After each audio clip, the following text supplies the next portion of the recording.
ഉത്തരാഖണ്ഡിലെ മനോഹരമായ മലയോര പ്രദേശം. പുണ്യഭൂമികളായ കേദാർനാഥിലേക്കും ബദ്രിനാഥിലേക്കും പോകുന്ന വിശ്വാസികൾ കടന്നു പോകുന്ന ഒരു പ്രധാനപ്പെട്ട സ്ഥലമാണ് രുദ്രപ്രയാഗ്. ഇന്ന് അവിടെയൊക്കെ നല്ല തിരക്കും ബഹളവുമാണ്. എന്നാൽ ഏകദേശം 100 വർഷങ്ങൾക്ക് മുമ്പ്, അതായത് 1918 കാലഘട്ടത്തിൽ ഈ പ്രദേശം ആളുകൾ കടന്നു ചെല്ലാൻ പേടിച്ചിരുന്ന ഒരു മരണഭൂമിയായിരുന്നു. കാരണം മറ്റൊന്നുമല്ല, തീർത്ഥാടകരുടെയും നാട്ടുകാരുടെയും എല്ലാം ഒരുപോലെ പേടി സ്വപ്നമായിരുന്ന ഒരു പുള്ളിപ്പുലി. വെറും ഒരു പുലിയല്ല, ഏകദേശം 8 വർഷത്തോളം ആ നാടിനെ മുൾമുനയിൽ നിർത്തിയ 100-ലധികം മനുഷ്യരെ കൊന്നു തിന്ന ഭീകരജീവി. രാത്രിയുടെ ഇരുട്ടിൽ ആളുകളെ വീട്ടിലെത്തി ആക്രമിച്ചിരുന്ന ജീവി. ഇന്ന് നമ്മൾ പറയാൻ പോകുന്നത് ഈയൊരു ഭീകരജീവിയുടെയും ഒടുവിൽ ആ ജീവിയെ കീഴ്പ്പെടുത്തിയ ജിം കോർബറ്റിൻ്റെയും കഥയാണ്. രുദ്രപ്രയാഗിലെ ഈ ഒരു പുലി ഒരു നരഭോജിയായി മാറിയതിനു പിന്നിൽ ഒരു കഥയുണ്ട്. 1918 ലോകം മുഴുവൻ ഒരു പനി പടർന്നു പിടിച്ചു, സ്പാനിഷ് ഫ്ലൂ. അങ്ങനെ സ്പാനിഷ് ഫ്ലൂ ഇന്ത്യയിലും എത്തി. ആയിരക്കണക്കിന് ആളുകളാണ് അന്ന് മരിച്ചു വീണത്. ഏകദേശം നമ്മുടെ കൊറോണ കാലഘട്ടത്തിനോട് സാദൃശ്യമുള്ള മരിച്ചവരുടെ മൃതദേഹം പോലും സംസ്കരിക്കാൻ കഴിയാത്ത സാഹചര്യം. അങ്ങനെ നാട്ടിൽ സംസ്കരിക്കാത്ത ശവശരീരങ്ങൾ നിറഞ്ഞു തുടങ്ങി. ആ ഒരു സാഹചര്യത്തിലാണ് ഈ പുലി നാട്ടിലേക്ക് ഇറങ്ങുന്നത്. സ്വാഭാവികമായും നാട്ടിൽ ഉപേക്ഷിക്കപ്പെട്ട ശവശരീരങ്ങൾ ഈ പുലി തിന്നു തുടങ്ങി. മനുഷ്യ മാംസത്തിൻ്റെ രുചിയറിഞ്ഞ ഈ പുലി കാട്ടുമൃഗങ്ങളെ വേട്ടയാടുന്നതിന് പകരം പിന്നീട് മനുഷ്യനെ വേട്ടയാടാൻ തുടങ്ങി. അങ്ങനെയാണ് സാധാരണ ഒരു പുലി നാടിനെ വിറപ്പിച്ച ഒരു നരഭോജിയിലേക്ക് രൂപാന്തരപ്പെടുന്നത്. പൊതുവെ പുലികൾ വേഗത കൊണ്ടും ശക്തി കൊണ്ടും വളരെ പവർഫുള്ളാണ്. എന്നാൽ ഈ പുലി അതിനും അപ്പുറമായിരുന്നു. രാത്രി ആയിക്കഴിഞ്ഞാൽ ഈ പുലി ഗ്രാമത്തിലേക്ക് ഇറങ്ങും. പേടിച്ച് വീടിനുള്ളിൽ ഒളിച്ചിരിക്കുന്ന ആളുകളെ വീടിൻ്റെ മൺചുമരുകൾ മാന്തി തുളച്ചുകൊണ്ടോ ജനൽ പഴുതിലൂടെ വീടിനകത്തേക്ക് കടന്നുകൊണ്ടോ ആക്രമിക്കും. കുടുംബത്തോടെ സമാധാനമായി ഉറങ്ങിക്കിടക്കുന്ന ഒരാളെ കുടുംബം നോക്കി നിൽക്കെ കടിച്ചെടുത്ത് ഇരുട്ടിലേക്ക് ഓടിമറയുന്ന രംഗം. ഇത്തരത്തിലുള്ള സംഭവങ്ങൾ കൂടിക്കൂടി വന്നു.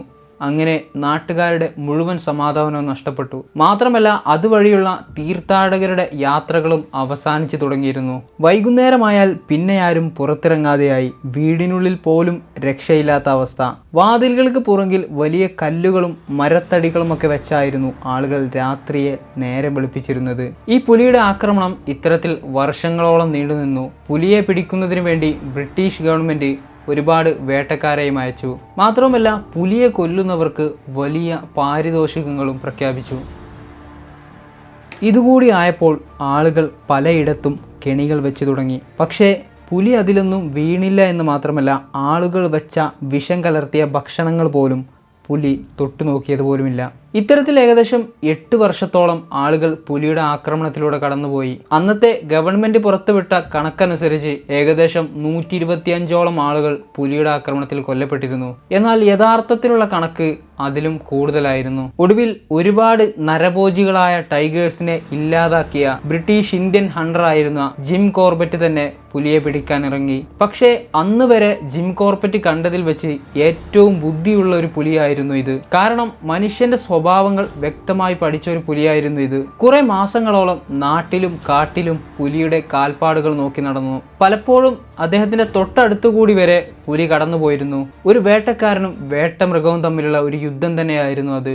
ഒടുവിൽ 1926 മെയ് 2-ാം തീയതി രാത്രി ഒരുപാട് വൈകി പുലിയെയും കാത്ത് ജിം കോർബറ്റ് ഒരു മരത്തിന് മുകളിൽ കാത്തിരുന്നു. പുലിയെ ആകർഷിക്കുന്നതിന് വേണ്ടി മരത്തിന് താഴെ ഒരു ആടിനെയും കെട്ടിയിരുന്നു. അങ്ങനെ മണിക്കൂറുകളോളം അയാൾ ആ മരത്തിന് മുകളിൽ കാത്തിരുന്നു. പെട്ടെന്നാണ് മരത്തിന് താഴെ നിന്ന് ആടിന്റെ കരച്ചിൽ കേൾക്കുന്നത്. ജിം നോക്കുന്ന സമയത്ത് ഇരുട്ടിൽ നിന്നും ഒരു രൂപം ആടിനടുത്തേക്ക് വരുന്നത് കണ്ടു.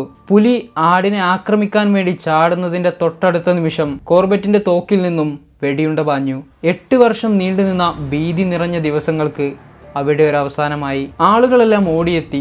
അവരുടെ കൺമുന്നിൽ ഒരുപാട് നാളത്തെ പേടി സ്വപ്നം അനക്കമില്ലാതെ കിടക്കുന്നത് അവർക്ക് കാണാൻ പറ്റി. നരഭോജികളായി ഒരു ജീവിയും ജനിക്കുന്നില്ല എന്നും സാഹചര്യമാണ് അവയെ അത്തരത്തിലാക്കി തീർക്കുന്നത് എന്നും എപ്പോഴും ജിം കോർബറ്റ് പറയാറുണ്ടായിരുന്നു. ഇന്നും ആ നാടിൻ്റെ ചരിത്രത്തിൽ ജിം കോർബറ്റ് ദൈവതുല്യനായ ഒരു മനുഷ്യനാണ്. സോ ഈ ഒരു സ്റ്റോറി നിങ്ങൾക്ക് ഇഷ്ടപ്പെട്ടെന്ന് വിശ്വസിക്കുന്നു. ഇഷ്ടമായ ലൈക്ക് ചെയ്യാനും നിങ്ങളുടെ ഫ്രണ്ട്സിന് ഷെയർ ചെയ്ത് കൊടുക്കാനും മറക്കരുത്. അതുപോലെ ഇതിലും ഇൻട്രസ്റ്റിംഗ് ആയുള്ള വീഡിയോയ്ക്ക് വേണ്ടി നമ്മുടെ ചാനൽ സബ്സ്ക്രൈബ് ചെയ്യാനും മറക്കരുത്.